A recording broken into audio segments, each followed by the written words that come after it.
Hello students, देखिए physics में class 10th में हम लोग जो चैप्टर पढ़ रहे थे वैद्युत धारा और आवेश वाला, उसमें हमने पीछे आपको बताया था वैद्युत विभव और विभवांतर के बारे में। ठीक, आज हम लोग देखते हैं कि वैद्युत धारा क्या होती है, उसको हम किस प्रकार डिफाइन कर सकते हैं। ठीक है, तो वैद्युत धारा को समझने के लिए हमने बताया था कि कोई भी अगर फिजिक्स में यदि कोई भी परिभाषा निकालनी है, ठीक, तो उसमें क्या होता है, यदि इसका फार्मूला है, सूत्र है, तो सूत्र याद होना बहुत ही आवश्यक है। ठीक है, तो सबसे पहले इसका हम फार्मूला लिखते हैं। इसका जो फार्मूला होता है वो होता है I बराबर Q/T, अर्थात हम क्या कह सकते हैं, जो I है यहाँ पर वो है वैद्युत धारा। I क्या है? वैद्युत धारा। ठीक है, Q क्या है? आवेश।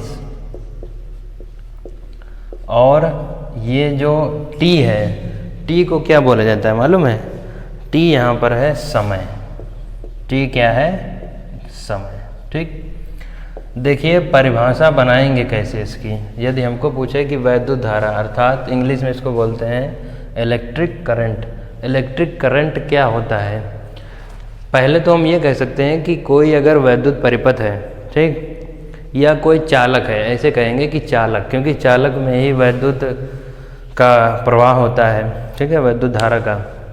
तो कोई अगर चालक है, उसके अनुप्रस्थ काट में प्रवाहित होने वाला आवेश की दर जो होगी वो समय के बराबर, जो दर लिखा जाता है वो क्या होता है, कोई अगर चालक है या वस्तु है उसका समय। ठीक, तो हम ये कहेंगे कि किसी चालक के किसी अनुप्रस्थ काट से वैद्युत आवेश की प्रवाह की दर को, वैद्युत आवेश के प्रवाह की दर को, ये पॉइंट इम्पॉर्टेंट है, वैद्युत आवेश की प्रवाह की दर को वैद्युत धारा कहते हैं। ठीक, तो लिखते हैं परिभाषा।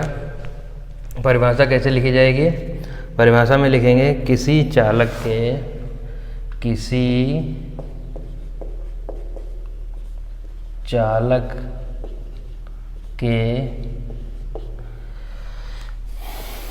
किसी अनुप्रस्थ काट से, किसी अनुप्रस्थ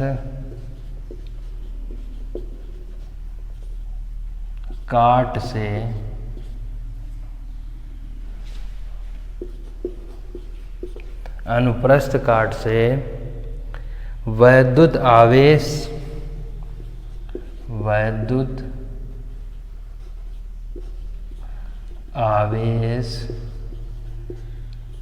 के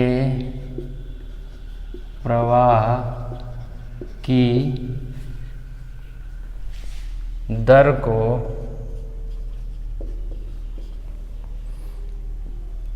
चालक में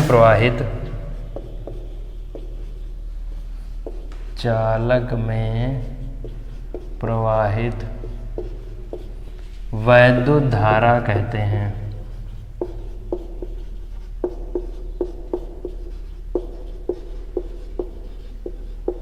ठीक, इसका सूत्र हमने लिख दिया। इसका सूत्र क्या होता है?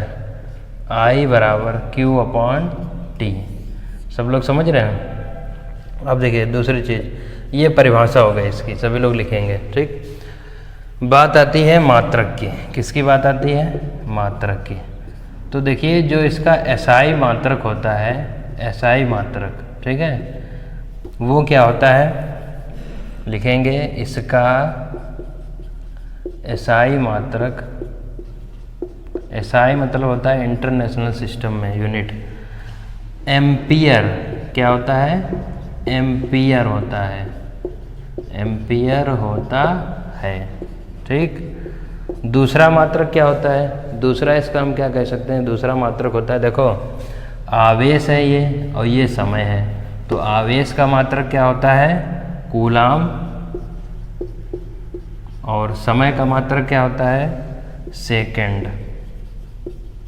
ठीक, तो हम ये कह सकते हैं कि इसका मात्रक एम्पियर अथवा कूलाम प्रति सेकंड होता है। सभी लोग समझ गए?